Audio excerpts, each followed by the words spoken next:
ערב טוב לכולם, אנחנו מאוד שמחים להיות פה באירוע נוסף של פאנל מדע ותודעה. כהרגלנו יש לנו מרצים מרתקים, מעניינים, בנושאים מעניינים. אפרת פוגל תדבר על המדע והרוח והחיבור דרך הנוירוביולוגיה.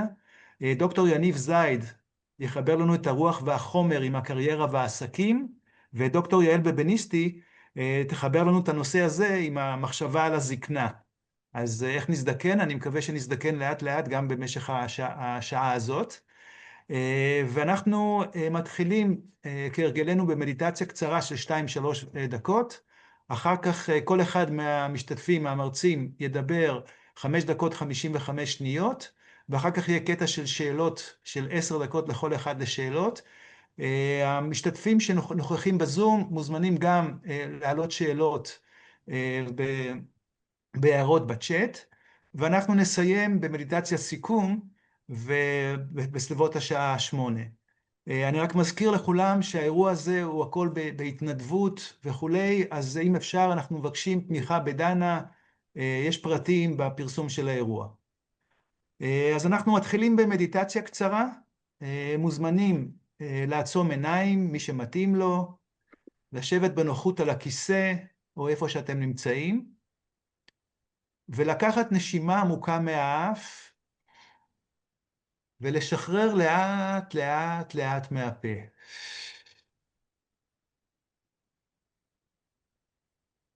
ולאפשר לעצמכם להתחיל לצלול לשקט ולשלווה. מוזמנים להמשיך בנשימות האלו. הרבה אוויר נכנס מהאף, יוצא לאט לאט מהפה, ומרגיע את כל הגוף, וגם את הנפש או הנשמה.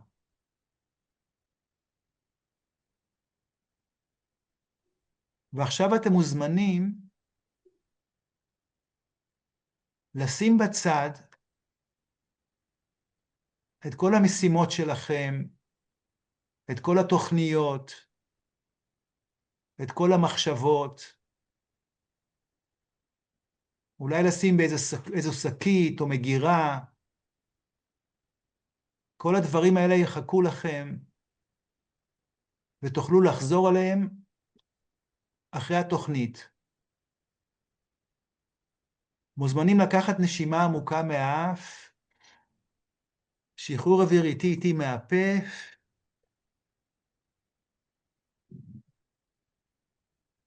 ואתם מוזמנים לחשוב ולהיזכר מה הביא אתכם לאירוע הזה. האם זו סקרנות, רצון להבין את עצמכם, רצון להתפתח, לצמוח, לגדול, או כל סיבה אחרת. מוזמנים אולי לחוש בהתרגשות, בציפייה, לקראת מה שאתם הולכים לשמוע. מוזמנים לקחת עוד נשימה עמוקה מהאף, שחרור אוויר איטי איטי מהפה, ועצירה ממושכת בשקט ובשלווה.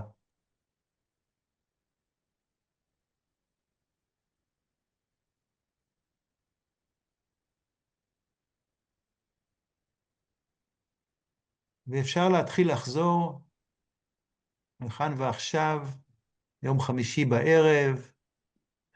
תודה רבה לכולכם. אני מקווה שאתם שמים לב לתדר, מדיטציה זה דבר נהדר שמרגיע אותנו. הייתה פה איזושהי כלבה שנבחה, וכשהתחלתי את המדיטציה, הדבר הזה נרגע, זה פשוט מדהים. אז אנחנו עוברים עכשיו למרצה הראשונה של היום, לאפרת פוגל, שהכרתי אותה בסך הכל לפני כמה שבועות, אבל חשבתי שחשוב מאוד להביא אותה, שהיא תספר לנו פה על הדברים המעניינים שהיא עושה. אז אפרת היא נוירוביולוגית שחוקרת את הקשר בין מדיטציה ותפילה לבין שינויים במוח ובמערכת העצבים, עוסקת באפיגנטיקה ובאופן שבו אירועי חיים משפיעים על הביטוי הגנטי. היא מלווה יחידים וקבוצות בתהליכי התפתחות תודעתית, וגם מנהלת את קרן המחקר של קדם, שחוקרת התערבויות אינטגרטיביות לטיפול בפוסט-טראומה, סטרס כרוני וכאב. כמובן משהו שמאוד רלוונטי למדינה שלנו אחרי כל הטראומות שחווינו. אז אפרת תספר לנו היום על המדע והרוח מתחברים מחדש דרך הנוירוביולוגיה. בבקשה, הבמה שלך. תודה רבה. אוקיי, אז באמת החוזה שלנו בעולם המדעי הוא שאנחנו חוקרים את מה שאנחנו יכולים למדוד. אבל זה לא לגמרי מדויק. כי לפעמים מה שאנחנו עושים בעולם המדע זה בעצם בונים כלים, שבאמצעות הכלים נחשפים עולמות, שאותם אנחנו יכולים למדוד ואז אנחנו מודדים אותם. מה הכוונה? אנחנו יכולים לקחת לדוגמה את המצאת המיקרוסקופ. אז האופטיקאי שהמציא את המיקרוסקופ, הייתה לו אמונה שיש משהו שצריך לראות, שאפשר לראות בטיפת מים, שיש איזה שהם אורגניזמים שאנחנו לא יכולים לראות כרגע ולא יכולים למדוד, אבל הם חלק מהעולם.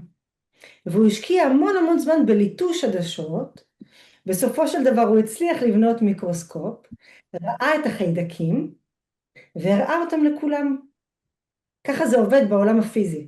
בן אדם אחד צריך מספיק אמונה כדי לבנות כלי, הכלי חושף אמת שהייתה נסתרת, וכולם יכולים ליהנות מלראות אותה.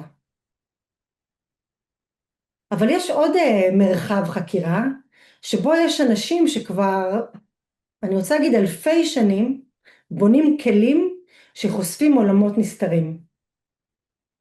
וזה המרחב התודעתי. ההבדל במרחב התודעתי הוא שהכלים שנבנים, נבנים פנימה ולא החוצה. ולכן האדם, הנזיר, המודט, המתרגל הרוחני שבונה אותם, בעצם לא יכול לחלק אותם עם אנשים אחרים שלא בנו את הכלי. ולכן אי אפשר למדוד את זה, ועולמות המדיטציה ועולמות התרגולים הרוחניים יצאו מעולם המדע, והפכו להיות מיסטיקה, בעצם הוקצו מעולם המדע.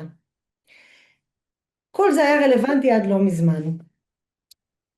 חידושים והתפתחויות גם בעולם הדימות וגם בעולם הנוירוביולוגיה מאפשרים לנו עכשיו להציץ אל תוך האזור שבו נבנים הכלים ולקבל הוכחה שאכן נבנים שם כלים חדשים.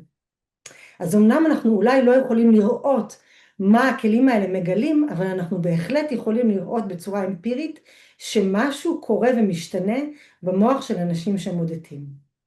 אז מה קורה כשמסתכלים לתוך מוח של מודד עם FMRI בזמן מדיטציה או אפילו לא בזמן מדיטציה? מה שקורה בתוך המוח הוא לא פחות מעניין מעצם הרעיון. יש בקבלה תורה שאומרת שעולם הוא מלשון העלם, שבעצם בעולם הזה יש הסתרה של האמת ולא גילוי.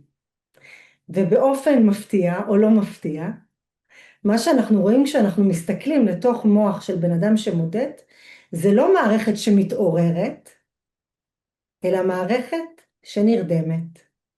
איזשהו וילון שמוסת, משהו שמושתק. אחת המערכות שבהם זה הכי בולט ומובהק נקראת מערכת ברירת המחדל, Default Mode Network. במודדים מערכת ברירת המחדל עובדת בחסר.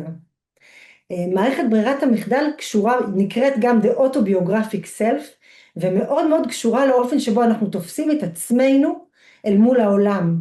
היא נוטה ללכת קדימה בזמן ולדמיין את העתיד, אחורה בזמן ולשחזר אירועים שקרו, והיא בעצם עומדת בינינו לבין העולם.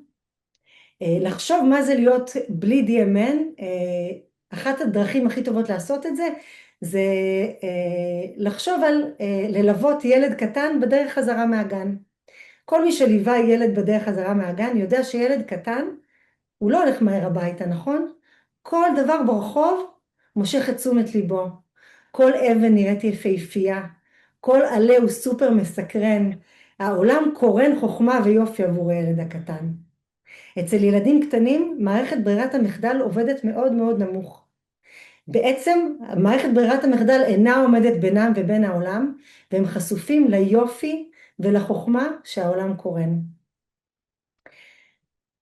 ההתפתחויות החדשות בנוירוביולוגיה והאפשרות שלנו להסתכל ולראות את השינוי הזה שקורה אצל אנשים שמתרגלים תרגולים רוחניים, נותנת לנו גם גושפנקה ללכת ולעשות את התרגולים האלה ולבנות את הכלים האלה גם אצלנו, וגם הזדמנות דרך העבודה הזאת שמקבלת גושפנקה, לחזור ולראות את היופי, את הקסם ואת הפלא שקיימים בעולם שמסביבנו כל הזמן, והם מוסתרים ומוסתים על ידי הערפל של האגו והערפל של מערכת ברירת המחדל באנשים בוגרים. תודה רבה. תודה רבה אפרת שהזכרת לנו כמה כיף להיות ילד שחוזר מהגן. אני חושב שממש נגענו פה ממש בקצה קצה של הדברים שאת עושה, ואז אני שמח שיש לנו את השלב של ההרחבה. אנחנו עוברים לדוקטור יניב זייד, דוקטור שכנוע, מומחה בינלאומי לשיווק, מחירות, שכנוע, פרזנטציה ומשא ומתן, מחבר 11 ספרים עסקיים רבי מחר שתורגמו ל-12 שפות, מרצה ויועץ עסקי לחברות, ארגונים ועסקים, עוזר להגדיל הכנסות, לפתח פעילות עסקית, לבנות הרצאות ולשווק אותן, לכתוב ספרים ולשווק אותם, לבנות אוטוריטה מקצועית בינלאומית, למכור יותר ולשפר מיומנויות אישיות, בין אישיות. הדוקטורט למשפטים מאוניברסיטת חיפה, ובנוסף לזה גם עורך דין, כלכלן, מגשר ומתווך מקרקעין. ממש המון המון כובעים יש לך. היום אתה תספר לנו, כנושא של ההרצאה שלך, הוא איך לשלב רוח וחומר בקריירה ובעסקים. אז בבקשה, במה שלך. כן, תודה רבה. אני מאוד שמח להיות כאן, ובאמת היום רוח וחומר הולכים ביחד. אם פעם בעולם העסקים והקריירה, או בכלל דיברו על או שאתה איש עסקים ממולח, מה שנקרא כמו גורדון גקו כזה מהסרט וול סטריט, כזה עורך דין מעונב, או איזה בנקאי כזה שלא אכפת לו מכלום חוץ מהכסף, או מצד שני שאתה איזה איש רוח מחבק עצים, שוואלים ואומן תפרן. היום זה עובד ביחד, גם רוח וגם חומר, והיום מי שמתנהל מבחינה רוחנית, אנרגטית, תדרים, בצורה נכונה, בצורה אותנטית, בצורה חוקית, עושה הרבה יותר כסף ומצליח הרבה יותר בעסקים, והלקוחות היום מרגישים את זה. אנחנו היום בעידן החדש, עידן שבו ללקוחות, אני תמיד אומר, יש, נקרא לזה פייק ריידר ובולשיט ריידר, שכשאתם אומרים משהו לא אותנטי או מנסים להיות מישהו שאתם לא, הלקוחות קולטים את זה. אני עוסק במחירות, שיווק, שכנוע 25 שנה, והשיטות מאוד השתנו בשנים האלה, והיום אנחנו מדברים על עידן אחר, ואני רוצה לתת 5 כלים בזמן שיש לנו, 5 כלים איך אנחנו משדרים משהו אחר ללקוחות, וגורמים להם להרגיש שאנחנו והם באותו צד. זה דבר מאוד מאוד חשוב, כי אנחנו היום גם בעידן של בינה מלאכותית, ולכאורה ללקוחות יש את כל הידע שבעולם, הידע כבר קיים, ולכאורה לקוחות גם הם יודעים או לא יודעים, אז הם חושבים שהם יודעים דברים, אז היכולת שלנו כמומחים, כנותני שירותים, כמוכרי מוצרים, להיות מקור הידע הבלעדי כבר לא קיימת. מה שכן מאפשר לנו להיות רלוונטי בעידן הבינה המלאכותית כמוכרים, כנותני שירות, כאוטוריטות, זה הנושא של הגורם האנושי והרגש, כי בקטע הזה AI עדיין לא יכול להחליף אותנו, ולקוחות מרגישים את זה, ואנשים רוצים להרגיש את המצד שלהם. כשאנחנו עולים על מטוס לדוגמה, אנחנו לא בודקים מי הטייס, נכון? לא אכפת לנו מי מטיס אותנו, למרות שזה משהו מאוד משמעותי. למה? כי הטייס טס איתנו. אם אנחנו מרגישים שאנחנו מתייעצים מישהו שמתחשב בנו ומרגיש שהעסק שלנו זה כמו שלו, ולצורך העניין הכסף שלנו זה כמו הכסף שלו, אנחנו ניתן לו ביטחון. אז הנה 5 דברים שאפשר לעשות כדי לחזק את הגורם האנושי דווקא בעידן דיגיטלי וגם בעידן דיגיטלי. 1, זה לא להתחבא מאחורי המקלדת, אלא להיות כמה שיותר לחתור למגע עם לקוחות. תמיד עדיף לשלוח וואטסאפ מאשר לשלוח מייל ללקוח, תמיד עדיף להתקשר ללקוח מאשר לשלוח וואטסאפ, תמיד עדיף להיפגש בזום מאשר להתקשר, ותמיד עדיף להיפגש פרונטלית מאשר פגישת זום. עכשיו, אנשים יש להם נטייה, בעיקר ככל שהם יותר צעירים ויותר טכנולוגיים, להתחבא מאחורי המקלדת ולהיות רק באינטראקציה עם אנשים. אני אומר, תמיד תחתרו למגע ותהיו בקשר אישי. הדבר השני, זה הנושא של לתת עצות רק על סמך דברים שהייתם עושים בעצמכם. זאת אומרת, אל תפנו לאנשים או לספקים שאתם לא עובדים איתם בעצמכם. אל תמליצו על עצה שלא הייתם עושים אותה בעצמכם. אל תמליצו על טיפ עסקי שאתם לא מיישמים בעצמכם. אל תגידו ללקוח להוציא כסף במקומות שאתם לא הייתם מוציאים כסף. שוב, אנשים מרגישים את זה ולאורך זמן זה עובד. הדבר השלישי זה פשוט לאהוב את הלקוחות. אני מלמד מכירות כל החיים בכל העולם, ותמיד אני אומר שהכלל מספר 1 במכירות זה לאהוב את הלקוחות. אגב, בהרצאות הכלל מספר 1 זה לאהוב את הקהל. אם אתה אוהב את הקהל, הקהל אוהב אותך בחזרה. הניהול הכי טוב זה פשוט לאהוב את העובדים שלך. אם אתה אוהב אנשים, אוהב אנשים באופן כללי, אנשים מרגישים את זה, מתחברים לזה, מרגישים יותר בנוח איתכם. עכשיו, קשה נורא לזייף את זה, את הנושא הזה. זה לא אומר שצריך לאהוב את כולם באותה מידה, וזה לא אומר שצריך להפוך את האנשים שיבואו לך הביתה בשישי בערב, ועדיין אתה יכול לשדר לאנשים שאתה אוהב אותם, ומפה הכל נגזר.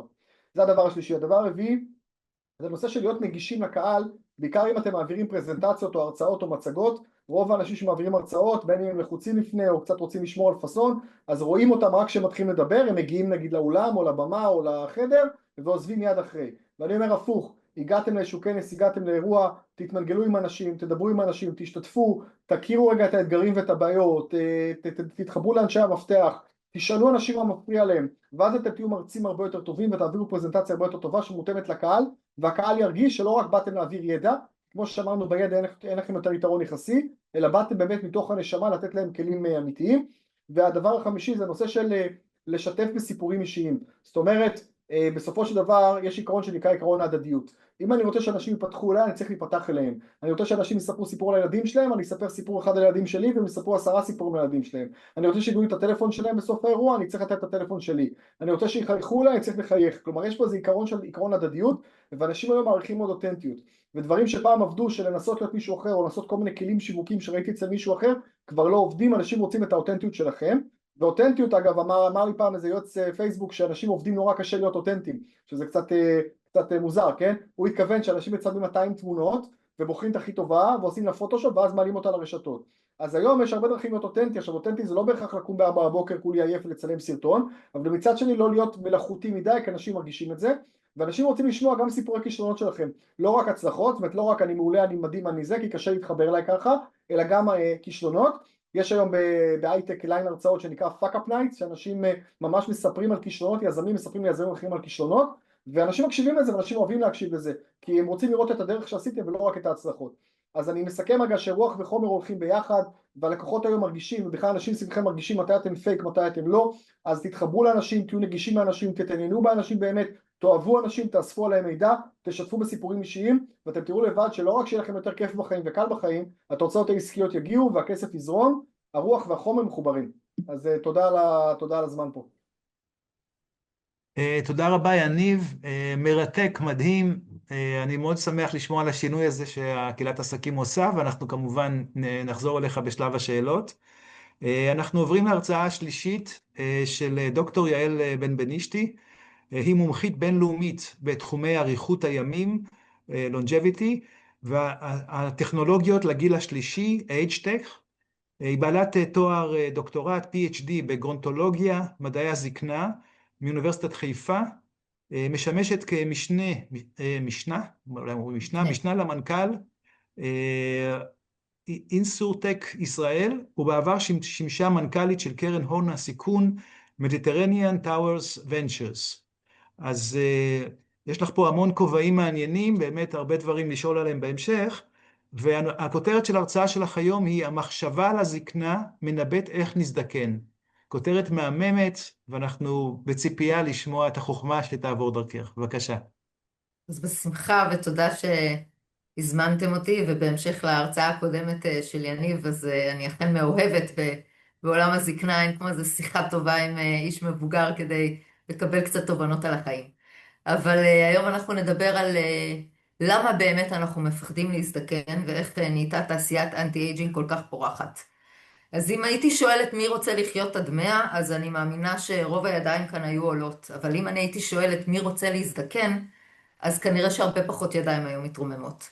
והאמת היא שזאת אחת התופעות המעניינות ביותר, כי כולם רוצים לחיות הרבה שנים, אבל כמעט אף אחד לא רוצה להזדקן. והשאלה היא למה?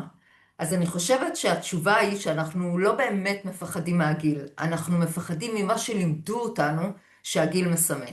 כי כשאנחנו מאמינים שאנשים זקנים הם חולים יותר, הם סובלים מירידה בזיכרון, הם לא תורמים לחברה, הם דיכאוניים, הם מתלוננים, הם חסרי תועלת, אז אנחנו מרגישים פחד ואנחנו מרגישים דחייה. וזה ברור שאנחנו לא רוצים להיות כאלו. זה בסופו של דבר, אנחנו נחפש את כל הדרכים שאנחנו יכולים כדי להתרחק מהקבוצה החברתית הזאת שנקראת זקנים. והאמת שגם אנשים זקנים שהם זקנים בגיל, תיארו את בני הגיל שלהם כמוגבלים ביכולות שלהם, שאנשים שסובלים מבעיות זיכרון, חלשים, איטיים, וכל אחד כדי לשמור על הערך העצמי שלו, ברור שמעדיף, או שיחשבו לפחות, שהוא לא שייך לקבוצה הזאת, שהוא שייך לקבוצה חברתית אחרת, וזה בדרך כלל לקבוצה של הצעירים. וזאת גם הסיבה שתעשיית האנטי-אייג'ינג כל כך פורחת. אבל נחזור רגע לשאלה למה אנחנו מפחדים להזדקן. אז יש לנו הרבה תיאוריות בנושא הזה, אני רוצה להציג רק 2. התיאוריה הראשונה היא תיאוריית ניהול האימה, שאומרת שלכל אחד יש חרדה של מוות. בגלל שאנחנו באופן טבעי מחפשים תמיד להיות בעלי משמעות בעולם, אז להיות זקן או זקנה מזכיר לנו את העובדה שלכל אדם בעולם כמובן יש איזשהו תוקף מסוים, יש לנו זמן מוגבל, ולהיות זקן או זקנה מזכיר לנו את האפשרות שהיכולות שלנו יכולות להידרדר, שנאבד שליטה על הגוף, שנאבד שליטה על התפקודים, על החשיבה, שהרשת החברתית שלנו תצטמצם, כל הסיבות שהערך העצמי שלנו ילך וירד, וזאת הסיבה שאנחנו רוצים להתרחק גם מהזקנה. והתיאוריה השנייה היא תיאוריית המודרניזציה, שמספרת לנו שבעבר התפקיד של הזקנים היה בו המון משמעות, כי הם היו מרכז הידע. ככל שעברנו תהליכים של מודרניזציה, אז הם איבדו את מרכז החיים שלנו, את הידע, ובעצם מצאו את עצמם קצת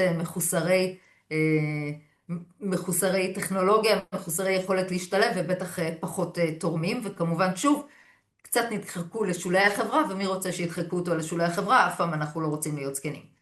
מעל כל אלה יש לנו כמובן את אגדות העם, את הפרסומות, את הסרטים. אם רק ניקח לדוגמה אגדות עם, אז המכשפה הזקנה היא תמיד כמו המכשפה של שלגיה, של רפולצל, היא תמיד תהיה מקומטת ומפחידה ומשתלטת ונצלנית. כל הדימויים השליליים התלבשו על האנשים המבוגרים. הדימויים האלה של הילדות מתקבעים לנו בתוך התודעה, והאמת היא שהם לא נעלמים כשאנחנו מזדקנים. ואז מגיעה הנקודה שאנחנו באמת מתחילים להאמין בעצמנו לסטריאוטיפים על הזקנה. וזה יוצר סוג של מעגל, ממש סוג של נבואה שמגשימה את עצמה, ולמחקרים מראים לנו, לדוגמה, שעשו מחקר ולקחו קבוצה של אנשים מבוגרים, ונתנו להם לדרג את תחושת הבריאות והבדידות שלהם לפני ואחרי, שהם הסתכלו על תמונות עם דימויים שליליים על הזקנה, והמחקר הזה מצא שאחרי החשיפה לתמונות, המשתתפים דיווחו על תחושת בדידות ועל תחושת בריאות ירודה יותר. והיה עוד מחקר מאוד מעניין שהוא הזמין קבוצה של מבוגרים למבחן של זיכרון, וברגע שהם היו צריכים לרשום על הטופס את הגיל שלהם, אז התוצאות היו פחות טובות. והבעיה הזאת שלאט לאט אנחנו הולכים ומאמינים לזה שיש לנו כבר פחות יכולות, אז אנחנו מפסיקים לנסות, ואנחנו מפסיקים ללמוד, ואז אנחנו דועכים, וזאת בדיוק הנבואה שמגשימה את עצמה. והחלק המדהים הוא שהמדע מראה שהאמונות האלה לא נשארות רק בראש.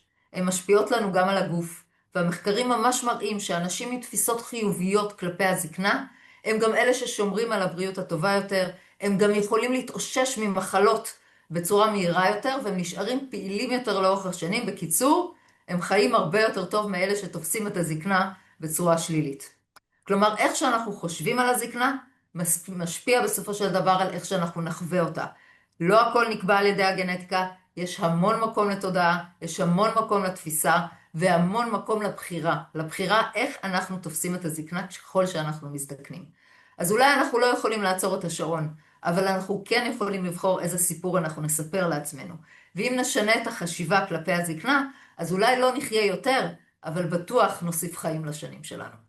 תודה. וואו, איזה הרצאה מהממת.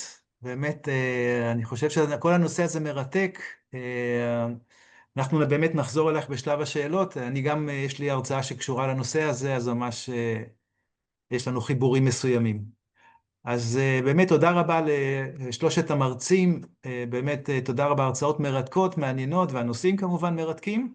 ואנחנו עוברים עכשיו לשלב השאלות לפי הסדר. אנחנו מתחילים באפרת. אפרת, בעצם את מעורבת, אפילו אחת מהמנהלות שם בעמותת קדם. את יכולה לספר לנו קצת על העמותה הזאת, מה היא עושה? אז עמותת קדם מטפלת בנפגעי המלחמה מסוגיהם השונים, חיילים, חטופים, משפחות, מילואימניקים, נשות מילואימניקים, ילדים של באמת בכל המעגלים, ומשתמשת בהתערבויות אינטגרטיביות כדי להקל סימפטומים של פוסט-טראומה, כשהלב הוא בעצם התבוננות על פוסט-טראומה כדיספונקציה של מערכת העצבים.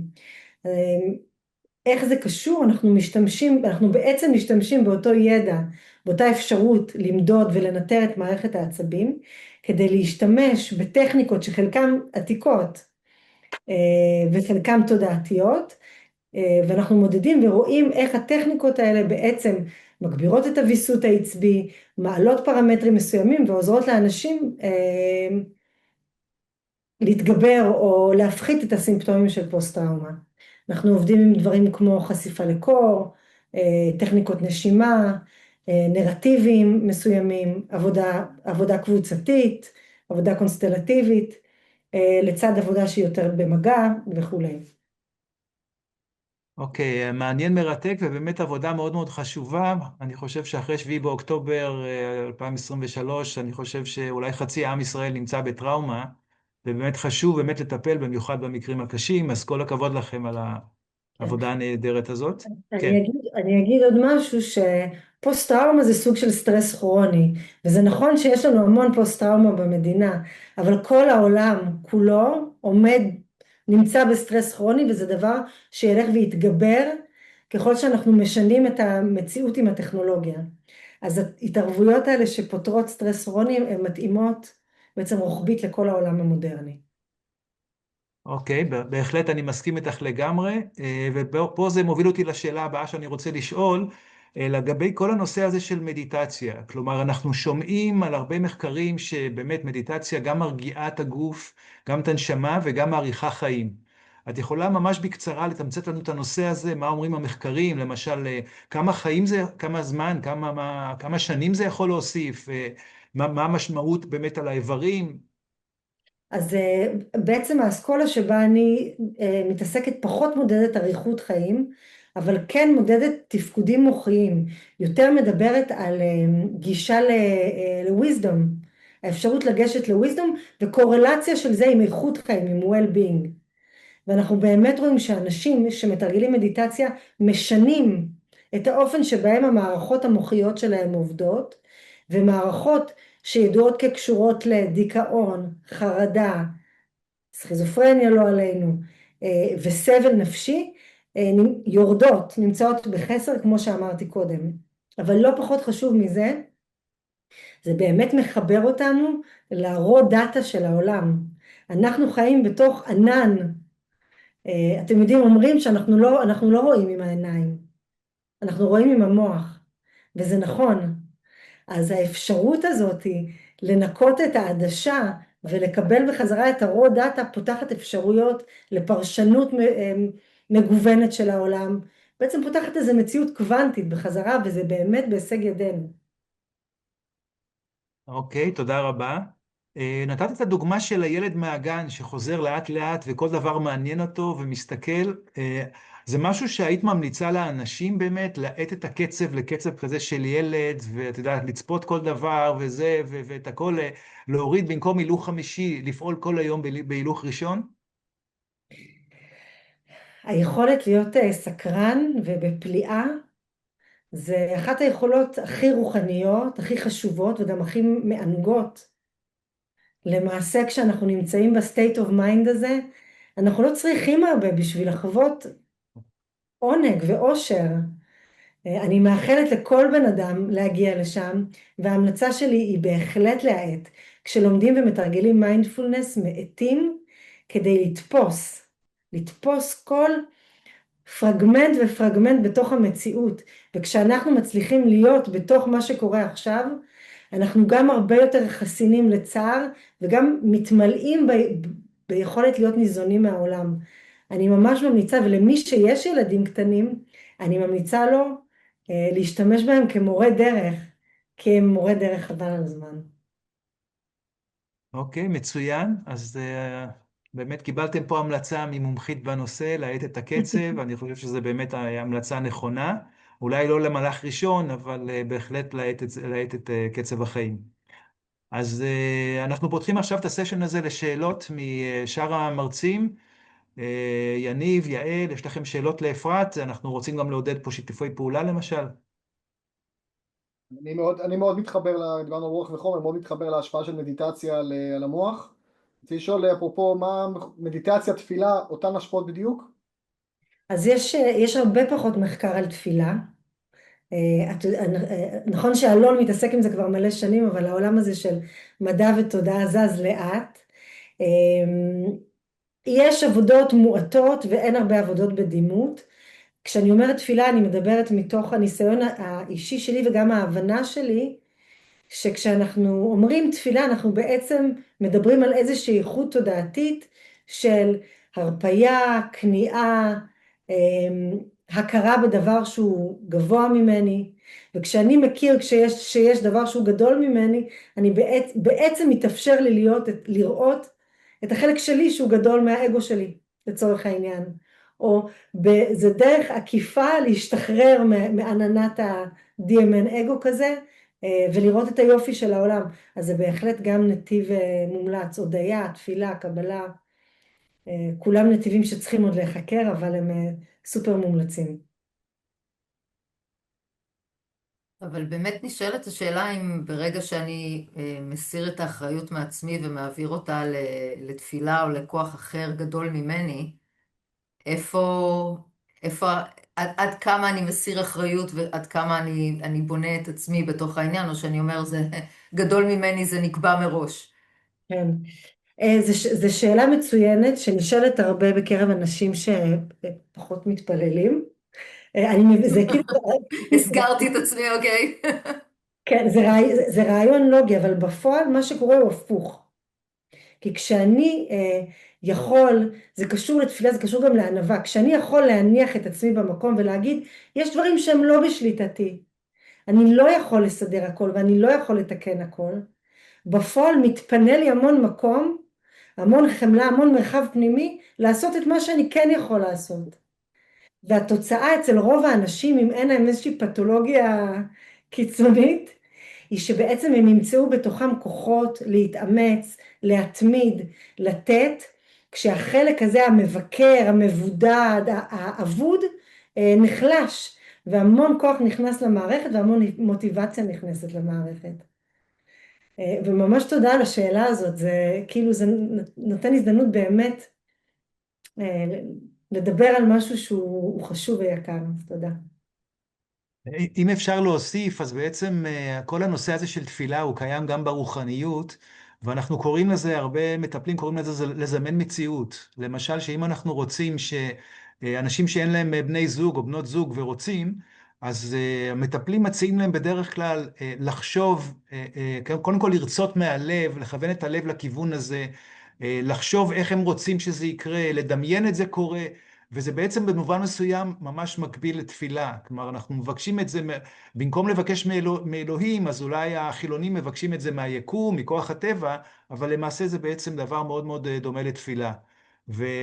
ומדברים גם על זה, למשל, לזמן חנייה או דברים כאלה, ופלא ופלא איך שזה קורה. אז פה כל הדברים מתחברים, אני מאמין, בנושא הזה של מדע ותודעה.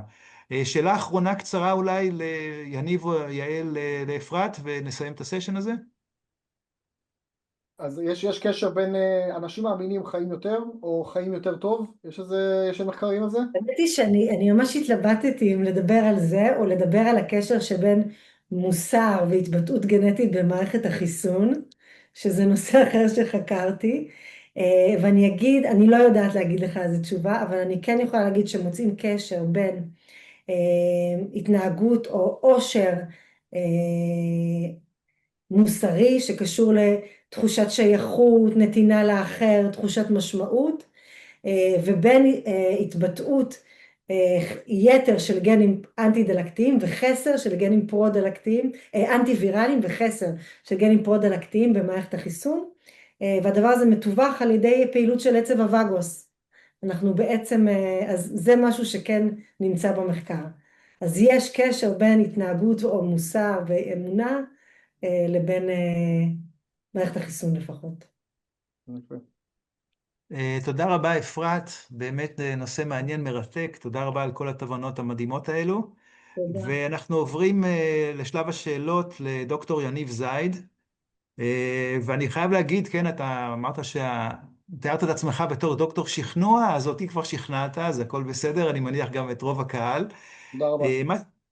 מה שרציתי לשאול זה באמת, שמחתי לשמוע שבאמת חברות היום רוצות להיות הרבה יותר רוחניות כדי להרוויח יותר, אז אני חושב שזו בשורה נהדרת, ואני חושב שהחברה הכי גדולה בעולם, NVIDIA, באמת יש לה מנכ"ל שהוא מאוד רוחני ובאמת עוזר, ורציתי לשאול, האם זה באמת משהו שקיים בצורה נרחבת, שנניח כל החברות הגדולות באמת משתמשות במודלים כאלה ופועלות לכיוון טובת העובדים, טובת הלקוחות, או שזה עדיין איזושהי מגמה שמתחילה? זאת מגמה, היא לא יודע אם היא מתחילה, אבל מגמה שמתפתחת כל הזמן. אתה יודע, אני אומר, בעיריית נתניה עשו עכשיו לפני כמה שנים טיילת חדשה, ותכננו נתניה, מי שזוכר את התדמית של העיר נתניה לפני הרבה שנים, פשע וכאלה, ובטיילת הם השאירו פינות מדיטציה, זאת אומרת מראש בתכנון המקורי פינות מדיטציה, אז אתה אומר משהו קורה בעולם, אם בעיריית נתניה בתכנון של הטיילת כבר יש מדיטציה, אז היום החברות, הרבה מאוד חברות מבינות, חלקן כי באמת כמו שאתה אמרת הבעלים או המייסדים הם אנשים גם שמשלבים רוח וחומר, ואז זה רוח המפקד, הם משרשרים את זה למטה, וחלקם כי פשוט רואים שזה מסוג הדברים שצריכים. עכשיו, לא כולם מגדירים את זה רוחניות, בסדר? רוחניות זה עדיין מילה שבקורפורט, בעולם העסקי נטו היא קצת מפחידה לפעמים, אבל מבינים שצריך להתנהל אחרת, שצריך להתנהל מתוך שקיפות ואותנטיות וחוקיות ולטווח ארוך, ולתת שירות מעולה ולהתייחס לכל הכוח כאילו, שוב, לכסף שלו כאילו הוא שלך וכו'. עכשיו, כל הערכים האלה הם ערכים רוחניים, אבל לא כל החברות קוראות לזה רוחניות. אבל אני חושב שבאמת התפיסה הזאת של לא רק כסף, לא רק להסתכל על עובדים כשורת רווח, לא רק להסתכל על לקוחות כדולרים, בסדר? הדבר הזה בהחלט מחלחל כבר היום, וזה רק מגמה שממשיכה, וזה העולם החדש. תכלס, מי שלא יתממשק לכלים האלה, הוא פשוט לא ישרוד, נגיד גם אישית לא, אבל גם כלכלית ועסקית לא, כי לשם העולם הולך, וזה גם מה שהלקוחות מצפים. וכמו שאמרתי, הלקוחות יש להם את הגלאי הזה של מתי אתה מחרטט אותם ומתי דברים לא נכונים ואתה לא בהלימה עם מה שאתה עושה, אז גם תעשה את הדברים הנכונים מסיבות לא נכונות, זה לא יצליח לך כלכלית. אוקיי, תודה. אני חושב באמת, זו בשורה נהדרת, זה טוב לשמוע על הדבר הזה. אני זוכר שקראתי לפני כמה שנים על זה שמנהל טוב, כן, שאלו פעם איזה מנהל מצוין, כלומר, מה התכונה הכי טובה אצל מנהל? אז הוא אמר שבעצם ככל שמנהל גבוה יותר, הוא משרת יותר אנשים. אז אני חושב שזה מתחבר עם התפיסה שלך. יש לי שאלה, כלומר, אולי קצת מהצד או משהו כזה, דיברנו עוד פעם על שכנוע, אתה מדבר בקצב מאוד מאוד מהיר. האם זו דרך גם לשכנע אנשים או שזה לא קשור? תראה, קודם כל זה תמיד זה הקצב שדיברתי, ויותר מזה יש לי קצב יותר מהיר, אני בקצב האיטי שלי עכשיו, ומעולם הדבר היחיד שבא עליי במחאות בתלונות לפעמים פעם זה תמיד היה נושא הדיבור, אבל דיבור מהיר היום, ככל שיורדים בגיל מדברים יותר מהר, יש לזה מחקרים. דבר שני, דיבור מהיר, ושוב לא בגלל זה אני עושה את זה, אבל משדר יותר מקצועיות, משדר יותר אינטליגנציה, דברים שאנשים תופסים את זה, וגם דיבור מהיר אין בעיה איתו כל עוד הוא מובן. זאת אומרת, אם אני מדבר מהר הכל בסדר, אבל אז אני אומר משהו חשוב, ואת המשהו החשוב צריך להגיד יותר לאט כדי שאנשים יבינו, ואז אתה ממשיך לדבר מהר. או שאתה מדבר מהר על משהו ואז אתה עוצר לכמה שניות, עוצר, נותן למוח של הקהל לאסוף את הידע ואז ממשיך לדבר. זאת אומרת, אין בעיה לדבר מהר, כל עוד מבינים אותך. ואותי תמיד צוחקים עליי שאותי אי אפשר לשים ב-1.5 או ב-2, אותי דווקא שמים ב-0.75 במהירות, מה שנקרא רהיטים אותי. שאגב, גם זה הסיפור, למה אנשים, רוב האנשים שאני מכיר שומעים פודקאסטים או דעות קוליות ב-1.5 ב-2, אנשים רוצים את הטק טק טק את המהר הזה. אז אני מראש מדבר באיזה קצב מסוים כבר הרבה מאוד שנים, שהיום נראה לי שהוא יותר מתאים היום מאשר לפני 10-20 שנה, אבל אנחנו חיים בעולם שהקשב קצר והזמן קצר ואנשים רוצים את המסר. אבל זה לא אימצתי את השיטה הזאת, פשוט זה האופי שלי כבר מאז ומתמיד. אוקיי, תודה על ההבהרה וגם על כל העצות החכמות האלה, באמת עצות נכונות. אני חושב שפוליטיקאים, למשל, אנחנו רואים את זה, שאז הם מדברים ואז עוצרים לרגע ואומרים את הפאנץ' שלהם בצורה מאוד מאוד איטית, כן? אני חושב, רואים את זה אגב, אם דיברת על נגיד פוליטיקאים או רעיונות בכלל בתקשורת, שם אתה חייב לדבר מהר, כי השאלות קצרות והתשובות קצרות, ויש דבר שנקרא בתקשורת סאונד בייטס, שאתה צריך לתת תשובה של 10-15 שניות, אז בן אדם שאומר, ראה, ניתן להניח שזה, אז זה פשוט לא מתאים לפורמט, זה פשוט, הוא יתרסק בכל רעיון ברדיו, בטלוויזיה או בפודקאסט. כן, נכון, אני מסכים איתך לגמרי. הייתה לי עוד שאלה אחת, אבל אני לא זוכר אותה, אז אולי פשוט נפתח עכשיו את הסשן לשאר המשתתפים. אפרת, יעל, יש לכם שאלות? אני הייתי רוצה לשמוע מה אתה חושב דיברת על זה שמנהל צריך באמת להיות בקשר טוב עם העובדים שלו, אבל היום יש נטייה לתת לאנשים לעבוד מהבית, וזה נורא מקשה על הקשר הבין אישי ובאמת על התחושה הזאת של, של, ה- של התקשורת, של הביחד, של ליצור איזושהי מערכת שהיא הרבה מעבר לרק עבודה. איך מתגברים על זה? אז קודם כל זה באמת יותר מאתגר, אני אומר תמיד שאמרתי הרי תמיד לחתור למגע עם אנשים ולא להתחבר מאחורי המקלדת, וגם האירוע הזה שאנחנו עושים עכשיו, אם היינו כולנו באותו אולפן, היה קורה איזה קסם שקורה בפנים לפנים שלא קורה בזום. אז אין ספק שברמה ניהולית זה אתגר מאוד גדול. אגב, היום בישראל ב-2026 הרבה חברות החזירו לעבודה, אם בשנת 2020 בקורונה כולם הלכו הביתה, ואחרי זה לאט לאט חזרו, אבל בגלל שהעובדים התרגלו לטוב, אז מה שנקרא נתנו יום בשבוע, בהתחלה זה היום במשרד ו4 ימים בבית ואחרי זה 2-3 וזה. היום רוב החברות הייטק, בדיוק השבוע הייתי בכנס גדול, יוצאתי ודיברו על זה, שרוב החברות החזירו את העובדים 5 ימים בשבוע מה שנקרא, כן? מצד שני יש לנו גם את העולם של עבדות דיגיטלית ומה שנקרא fully remote, שאנשים עובדים מכל העולם ונמצאים באיזה חברה ויכולים לעבוד במדינה אחרת. אז אין ספק שהאתגר הניהולי הוא הרבה יותר גדול. מה שאפשר לעשות זה קודם כל כן לעשות מדי פעם את המפגשים הפרונטליים וכאלה. דבר שני, לשמור על איזשהו קשר אישי מעבר לזום ומעבר לפגישות הקבוצתיות, אלא גם להרים טלפון וגם לזכור אירועים אישיים, וכל הכלים הניהוליים של היום יום לעשות אותם גם בשלט רחוק. היתרון הגדול של הביחד, ובגלל זה הרבה חברות היום גם עוברות לבניין אחד, יש הרבה חברות שפוזרו בכל מיני מקומות ובסוף שוכרות מבניין אחד, זה מה שנקרא אקוסיסטם, שאתה רוצה שאנשים כן ידברו אחד עם השני ותהיה איזושהי סינרגיה, ושאנשים כן יעברו שנייה במסדרון, מה שפעם היו עושים תמיד והיום זה כבר כמעט לא קורה, וכן קבוצת חוקרים ישבו ביחד וידברו ולא כל אחד עם הלו"ז שלו ועם הילדים שלו ועולים בזום אחד מהצהריים כל אחד בבית. אז כן, יש פה אתגרים של העידן הזה. אפשר להגיד שזה גם תורם לאיכות החיים, עבודה מהבית, מה שנקרא פחות פקקים, פחות מבזבזים זמן על שיחות קפה בבטלות, אבל אני כן מאמין גם בעידן דיגיטלי, ודווקא בעידן דיגיטלי דווקא ביחד הזה, ואנשים בסוף רוצים את הקהילות, ואתם רואים שגם אנשים שהם עובדים מהבית כל הזמן מחפשים את הקהילות, אם זה אפילו קהילות בערב ולשחק כדורגל עם החבר'ה או להיות בכל מיני חוגים או הופעות או כאלה, אנשים מחפשים להיות ביחד תמיד, בעיקר בעידן של בינה מלאכותית. כן. אז אני גם רציתי לשאול שאלה. אמרת שמי שמוכר צריך לאהוב את הלקוחות, מי שמרצה צריך לאהוב את הקהל, ומי שמנהל צריך לאהוב את העובדים. רציתי לשאול אותך אם יש לך טיפ לבן אדם שזה לא התנועה הטבעית שלו לאהוב. איך הוא יכול לעזור לעצמו לאהוב את הקהל, את הלקוחות, את העובדים? זה מעולה. אז קודם כל אני חושב שאם הלמה שלנו חזק אנחנו נוכל להתגבר על כל איך. זאת אומרת אם אתה עושה משהו מתוך תשוקה, אז גם אם לא בא לך באופן טבעי לדבר מול קהל, נגיד עכשיו יש לך איזה סטארט-אפ ויש לך איזה מיזם, אתה מבין שכדי לקדם אותו אתה צריך להופיע בטלוויזיה ולהופיע מול קהל ולהופיע מול משקיעים ולהביא פרזנטציות, אז אם מספיק חשוב לך לקדם את הסטארט-אפ אתה תדע להתגבר על הדבר הזה ואתה תעשה את זה, כן? ובכלל אתה תלמד לעשות דברים. עכשיו על לאהוב אנשים הזה, כמו שאמרתי, זה לא שכולם צריכים להיות חברים הכי טובים שלך, ולא באמת, אתה לא אוהב לקוחות כמו שאתה אוהב את אשתך ואת הילדים, בסדר? אבל יש פה עניין של חלק מהמה שדיברנו רוח וחומר, שבאמת להתחבר רגע לאנשים, ואת דיברת להיות סקרן, אני מאוד מסכים לזה, להיות סקרן כמו ילד. עכשיו אתה יודעת, מה אם מישהו לא סקרן? אז החיים שלו פחות טובים, כי כאילו הוא מאוד טכני והוא לא לומד דברים חדשים. אתה יודעת, אני בא לסדנות על מחירות, אז תמיד יש מישהו שקופץ ואומר אני עוד סדנה על מחירות, אין לי מה ללמוד על מחירות, אני 30 שנה עושה מחירות. אז אתה ישר יודע שהוא צריך ללמוד הכי הרבה על מחירות, ושכנראה הוא 30 שנה לא למד כלום ועושה אותם טעויות, וכבר מסדרים לו הרצאה מהחברה, כבר מישהו שילם לו עליה ועדיין הוא לא רוצה ללמוד, ובטח שהוא ילך החוצה. אז אני אומר חד משמעית, חיים יותר טובים ונתחבר לי יותר ארוכים גם, זה להיות סקרן ולאהוב אנשים ולהשקיע בקשרים של אנשים סביבך, ויש פה את עקרון ההדדיות, תשקיע באנשים, ישקיעו בך. תעבור אל העובדים, תגיד להם בוקר טוב מה העניינים, אז אחרי זה יעשו את העבודה טיפה יותר טוב בשבילך. לא תעשה את זה, אז הם יעזבו, כי מישהו יוצא להם 1,000 שקלים יותר משכורת בחברה אחרת. אוקיי, מצוין, תודה רבה.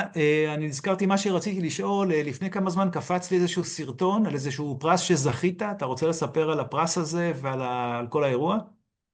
אם זה משהו האחרון הזה, CSP, Certified Speaking Professional, זה הדרגה הכי בכירה למרצים היום בעולם, קיבלתי את זה השנה, אני חבר בהתאחדות המרצים העולמית כבר 5 שנים, אני מרצה כבר 25 שנים ב5 יבשות, מעל 2,500 הרצאות וסדנאות, והגשתי מועמדות, זה פרס שמקבלים רק 15-20 איש בכל שנה מכל העולם, וקיבלתי אותו השנה בכנס באוסטרליה במרץ, אגב, בזמן המלחמה עם איראן היה מאוד סוריאליסטי כל הנסיעה הזאת, וזהו, ואני באמת גאה בזה, כי זה באמת הדרגה הכי גבוהה שאפשר להגיע כמרצה, זה פותח לי הרבה מאוד דלתות בחו"ל. באופן כללי אני אגיד אגב, שאם כבר ניצלנו את השאלה האחרונה, שכל מי ששומע אותי ורוצה לשמוע עוד, אז מוזמן להיכנס אליי לספוטיפיי, ליוטיוב, יש לי ערוץ יוטיוב עם מאות סרטונים, וספוטיפיי עם מאות רעיונות, גם בעברית וגם באנגלית, ובכלל אני פעיל בכל הרשתות החברתיות, אז תעשו יניב זייד, YANIVZAID בכל הפלטפורמות ותוכלו לראות אותי, ומי שרוצה אגב לשאול אותי על דברים שדיברתי, מוזמן ניתן את הטלפון האישי שלי לקהילה פה, 054-800-1200, ואתם מוזמנים ליצור איתי קשר או וואטסאפ או טלפון ולשאול אותי שאלה על כל דבר ואני אשמח לעמוד לרשותכם. תודה רבה על ההרצאה מרתקת, על כל התשובות לשאלות וגם על האפשור לכל אחד ליצור קשר איתך. אז דיברת על אהבה, בעצם לאהוב את הקהל, אז הנה דוגמה לאהוב את הקהל, אני מסכים איתך לגמרי בנושא הזה. אז אנחנו עוברים עכשיו לשלב השאלות למרצה השלישית, לדוקטור יעל בנבנישתי. אני מזכיר לכם שהיא דיברה על המחשבה על הזקנה שמדברת איך נזדקן, ושאלה אחת שאני מרגיש שממש צורך לשאול, מה מביא אישה צעירה ויפה פתאום לחקור את הנושא הזה של זקנה? מה המוטיבציה? אז יניב פשוט הרים לי להנחתה פה. אז מאחורי כל בחירה בחיים כנראה יש איזשהו סיפור אישי. אני בתואר הראשון שלי פיזיותרפיסטית, והתחלתי את העולם המקצועי שלי בקופת חולים באורתופדיה כמו כולם. וסבתא שלי הייתה באחד מהדיורים המוגנים בעיר שלי, והיא נכנסה למחלקה סיעודית. הם שכחו לסגור לה את הבר של המיטה. היא התגלגלה בלילה מהמיטה, היא נחבלה עם הראש בכיסא גלגלים שעמד ליד המיטה, והיא נפטרה ממש, אבל ממש בייסורים משטף דם במוח. ואני לקחתי החלטה באותו רגע שמה שנקרא במשמרת שלי זה לא יקרה. ועברתי לגריאטריה, למדתי שיקום גריאטרי ולמדתי שיקום נוירולוגי. התחלתי לעבוד בבתי אבות, במחלקות סיעודיות, במחלקות של תשושי נפש. התאהבתי מכף רגל ועד ראש בעולמות הזקנה. והבנתי שלא יכול להיות שהדברים הם כל כך טכניים וכאילו אולד פשן בעולם הזה, והתחלתי לחפש טכנולוגיות. עבדתי עם לשכת מהנדסי החשמל והאלקטרוניקה, פתחנו שם חוג טכנולוגיות לגיל השלישי, משם התגלגלתי לקרן הון סיכון, השקענו בטכנולוגיות לגיל השלישי, בוולנס ובדיגיטל הלף, וראיתי שזה קצת נתקע, העולם הזה, כשמגיעים להשקעות קצת יותר גדולות, וכשפניתי לחברות ביטוח הבנתי שיש איזשהו כשל בתפיסה, איפה המניעה, איפה הזיהוי המוקדם, איפה ההתייחסות לעולם של המבוגרים שמבחינה כלכלית יש פה פוטנציאל מטורף. הבנתי שצריך לעבור צד ולהתחיל לחנך גם את עולמות הביטוח והקורפורייט הגדולים. היום אני משנה למנכ"ל אינשורטק ישראל, שזו חברה שעובדת עם חברות ביטוח בכל העולם, באמת מנסה לקדם את כל הנושא של המניעה והזיהוי המוקדם, ביטוחי בריאות, ביטוחי חיים, טכנולוגיות, שילובים. במקביל, טוב, אני אחשוף לעבודה פוליטית, אני מועמדת של ישראל ביתנו, במטרה לקדם את כל נושא הגיל השלישי והכלכלה, לחבר את הרצף בין כלכלה לחברה. מקווה שנצליח, מחכים שתיתנו לנו את הכוח להצליח. זה איך התגלגלתי מלהיות פיזיותרפיסטית לעולם הזקנה, והלאה לעולם הכלכלי. וואו, איזה סיפור מדהים. אני בהחלט יכול להבין אותך. אני חושב שבישראל הרפואה נהדרת, אבל לא תמיד היחס לחולים בעצם הוא נכון ומדויק, והאמת היא שכל המושג הזה, בית חולים, הוא אפילו סמנטית לא טוב. כלומר, צריך לקרוא לו זה בית מבריאים או משהו בסגנון הזה. בכלל, הגישה צריכה להיות יותר מעבר של רפואה קהילתית. להחלים בבית זה הרבה יותר נכון. הבית חולים צריך להיות למקרה האקוטי, לגמור את הטיפול החריף, לחזור הביתה ולהתחיל את השיקום האמיתי. כן, יש לי כשהמטרה חבר... שלנו, לשמור את האנשים בשיווי משקל ולא לא להביא אותם בכלל לקרייסס שהם יהיו חולים. כן, בהחלט. יש לי חבר שהוא הילר, הוא אומר שצריך לשים בכניסה לכל בית חולים כמה הילרים, ואז הוא אומר, הבתי חולים יהיו ריקים. והרבה ירוק, הרבה צמחייה וצבע ירוק. ראו אפילו במחקרים שאנשים שראו מהחלון צמחייה ירוקה ושמיים כחולים, הבריאו והחלימו והשתקמו הרבה יותר מהר מאנשים שראו את הקירות. כן, מדהים. כן, כמו שציינתי, יש לי איזו הרצאה שאני נותן, אני קורא לזה סוד הנעורים, ואני מביא עצות מהפיזיקה כדי בעצם להאריך את החיים. מה אומרים היום המחקרים בעצם, אם אנחנו מתנהגים בצורה יותר נכונה, מוסיפים את התודעה, שומרים על הגוף, כמה אנחנו יכולים להאריך את החיים בצורה כזאת? המון, כי המשמעות, כשאדם קם בבוקר ויש לו משמעות למה שהוא עושה, זה מגלגל את כל שאר הדברים. אם יש לי משמעות, אם יש משהו שאני תורם לחברה או לעצמי, אתה לא צריך לתרום פה בצורה מאוד מאוד גדולה לחברה ולהתחיל לפתח דברים חדשים ולעשות אקזיטים בטכנולוגיות, אלא לתרום במשהו קטן לעצמי, כי אהבת חיי היא ללמוד פסנתר, אז אני הולכת ללמוד פסנתר, זה תרם לי, זה לא תרם לאף אחד אחר. בעולם התרומה הזאת והמשמעות הזאת מגלגלת אותנו גם לדאוג לבריאות שלנו וגם לעשות ספורט וגם לעשות תזונה יותר נכונה, כי יש לנו למה לקום בבוקר. ולכן המשמעות בסופו של דבר היא זאת שמניעה את כל מעגלי החיים שלנו, את הבריאותיים שלנו, את הכלכליים שלנו, את החברתיים שלנו, וגורמת לנו, מביאה לנו גם את אריכות החיים. עכשיו בתקופה של המלחמה אנחנו ראינו את זה בצורה מאוד מאוד משמעותית. אנשים שהיה להם משמעות ושהייתה להם קהילה תומכת והיו מעורבים בקהילה, היו הרבה יותר חסינים נפשית מאנשים שהיו מפוזרים באיזה עיר או חיו לבד, וראינו את זה, ראינו את זה ממש בחוסן הנפשי, ואחר כך זה התבטא כמובן גם בחוסן הבריאותי.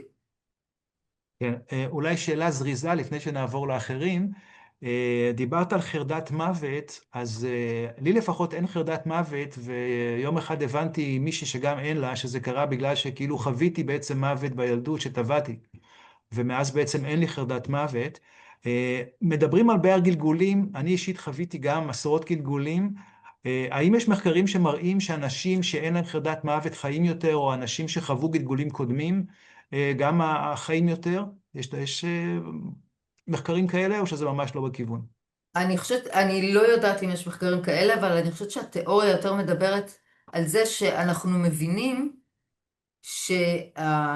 שהקרבה, שהחרדת מוות היא בעצם ההתקרבות שלנו לקצה, וזה מסמל לנו את הדעיכה, וממה שאנחנו מפחדים זה לא מהמוות עצמו, אלא מהתהליך של הדעיכה כלפיו. וכשאנחנו יודעים שיש לנו איזשהו פג תוקף בעולם הזה, אז ככל שאנחנו מתקרבים לקראת התאריך הזה, תהיה לנו ירידה ביכולות, כי זה מה שחינכו אותנו לחשוב. וברגע שאנחנו מחונכים והכניסו לנו את הסטריאוטיפים האלה, שככל שאנחנו מזדקנים אנחנו רק הולכים ודועכים בכל המעגלים ובכל הוורטיקלים של החיים שלנו, אז אנחנו מפחדים להגיע לשלב הזה שאנחנו דועכים, ומשם החרדת מוות.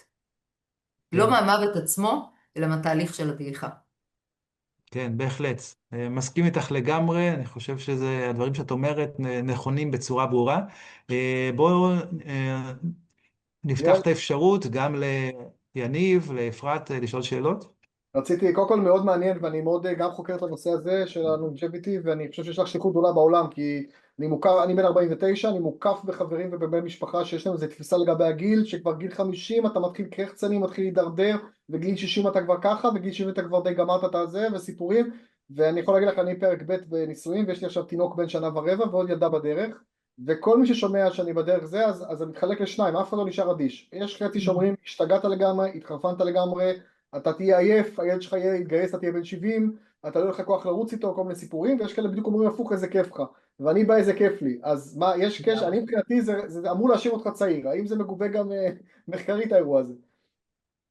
ככל שאנחנו נהיה יותר פעילים ויותר משמעותיים, אז אנחנו גם נשאר צעירים. תראה, יש משפט בתורה, והדרת פני, וקמת מפני שיבה תקום.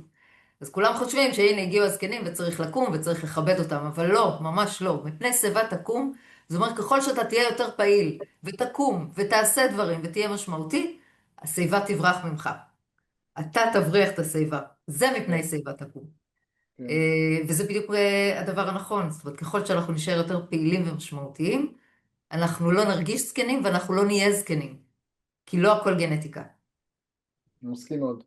יפה, את חייבת להגיע לכמה שיותר אנשים בעולם, דחוף. בכיף, עושה מאמצים. איזה מקום את ברשימה, רק שנדע מה לכנסת? ומחכים לשיבוצים, אין לנו פריימריז, ועדה מסדרת, אבל מאמינה שתוך כמה שבועות אנחנו נקבל את השיבוצים. טוב. בתקווה באמת שאני אוכל להביא את העולמות תוכן האלה קדימה, וגם אם לא דרך הרשימה, אז בטוח אני אהיה פעילה כדי באמת להציף את הנושאים החשובים. יפה. כן, באמת מאוד משמעותי, אז ממש בהצלחה. תודה. אני רואה שאין לנו זמן כבר לשאלות. אפשר שאלה קצרה, זה בסדר? אוקיי, אז אותי נורא סקרן ככה, נורא נגע בי כשדיברת על הדבר הזה שבעולם שלנו בעצם אין מקום לאלדרים. הזקן הוא כמו משהו שהוא כמו מין מכונה כזאת שהיא כבר מתקלקלת ולא צריך אותה. ובעולם הישן אלדרים היה מעמד מאוד מאוד חשוב. איך את רואה את זה, לאן את רואה את זה הולך עכשיו בעידן של בינה מלאכותית, עם כל הטכנולוגיה שמתפתחת?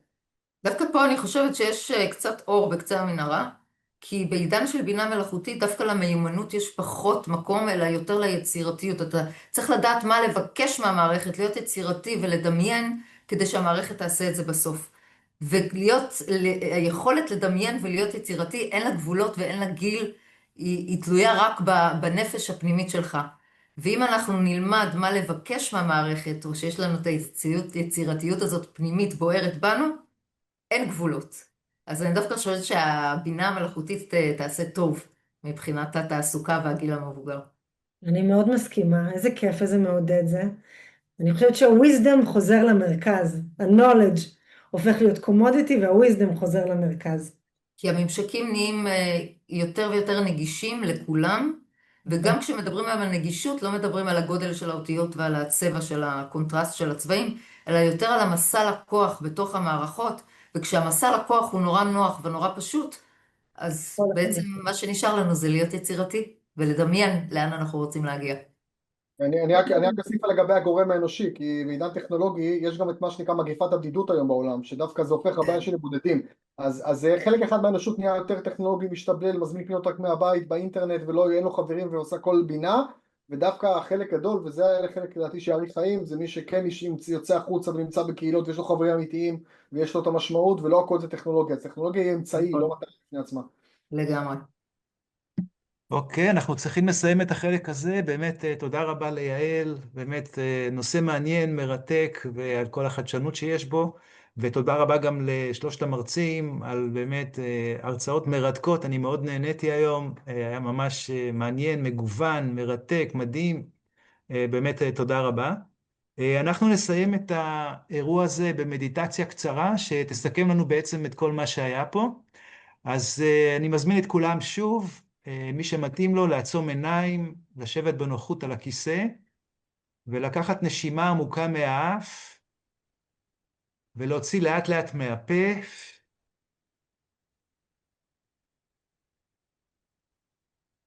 ועכשיו אני מזמין את כל מי ששומע אותי, לבחון עם עצמו כמה זמן ביום הוא משקיע במדיטציה. ולשאול את עצמו, או את עצמה כמובן, אם לאור ההרצאה הראשונה של היום, האם כדאי להגביר את הזמן שבו עושים מדיטציה? כלומר, לעשות יותר מדיטציות ולהשקיע יותר זמן בהרגעה של מערכת עצבים שלנו.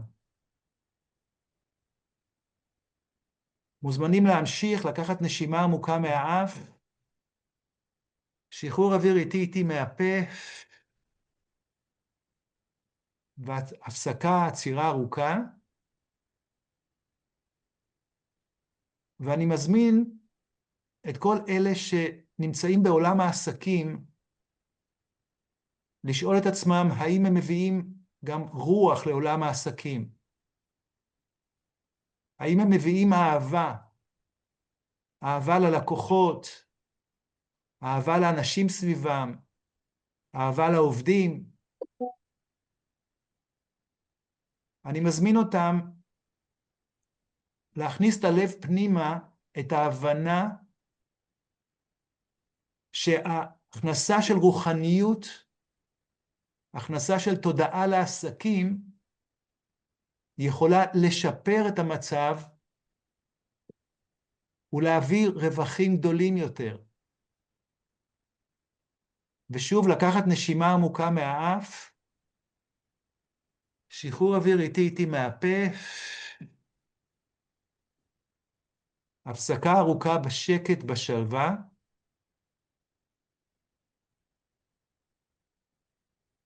ועכשיו אני מזמין את הקהל ששומע אותי לשאול את עצמו האם הוא חושש מתהליך ההזדקנות, ואם כן, מה כדאי לעשות כדי להאט אותו, לעצור אותו, אולי אפילו להפוך אותו. וקיבלנו פה עצות נהדרות, שכדאי להיות פעיל יותר, כדאי להיות בחברה, בקהילה, וכדאי גם להיות בתודעה שאפשר להיות מבוגר יותר, אבל עדיין בריא וגם פעיל יותר. מוזמנים לקחת נשימה עמוקה מהאף, שחרור אוויר איטי מהפה, ועצירה ארוכה בשקט ובשלווה.